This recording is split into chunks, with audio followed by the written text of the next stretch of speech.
رکوع میں آئیے، آپ دیکھیے جس کے اندر اللہ رب العالمین کیا فرما رہا ہے، لَقَدْ صَدَقَ اللَّهُ رَسُولَهُ رُؤْيَا بِالْحَقِّ۔ ارے حق تو محمد مصطفیٰ کا وہ حق ہے، آپ کے خواب کو بھی اللہ نے سچ کر دکھایا۔ تو جب اللہ نے محمد مصطفیٰ کے خواب کو سچ کر دکھایا تو آپ محمد مصطفیٰ کا وعدے تغز الہند کو کس طرح سچ کر کے نہیں دکھائے گا؟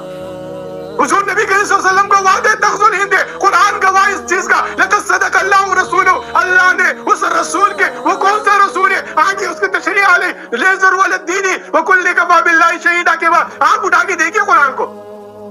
نشاط ثانی اسلام کی دلیل ہے، یہ اسلام کی زمین پہ غلبے کی دلیل ہے۔ آپ کا قرآن آپ کا رہنما ہے، آپ کو راستہ دے رہا ہے، آپ کو بتا رہا ہے، وہ نور کی طرف آپ کو لے کے جا رہا ہے، اس ظلمات سے طاغوتی طاقتوں کو امت مسلمہ کو نکال رہا ہے۔ کیا فرماتے قرآن؟ محمد الرسول اللہ والذین معہ، اللہ اکبر۔ نشاط ثانی اسلام کی دلیل ہے محمد الرسول اللہ۔ آج جس طریقے سے وہ زمین دو حصوں میں تقسیم تھی، ایک طرف روم تھا، ایک طرف ایران تھا، دو طاقتیں تھی، ایک طرف بت خدا تھا، ایک طرف تسلیس پرست تھا۔ یہ میرے بھائیو، ایک طرف جو ہے نا ایران کے اندر آگ جلتی تھی، زرتشت تھے، وہ آگ کے پجاری تھے۔ آپ آج دیکھیے نشاط ثانی اسلام میں محمد الرسول اللہ والذین معہ کس طرح بننا ہے، اشداء علی الکفار کس طرح ہونا ہے۔ پھر آپ دیکھیے اسلام کی نشاط ثانیہ میں دنیا دو بلاک میں تقسیم ہے، ایک طرف روس خدا کا منکر ہے، وہاں پر ایران خدا کا منکر تھا، دوسرا روم تسلیس پر سرمایہ داری ساری ہے، وہاں آپ دیکھیں یہاں پر امریکہ تسلیس پر سرمایہ داری ساری ہے۔ اسلام کی نشاط ثانیہ کی دلیل آ رہی ہے، کس طرح فرماتے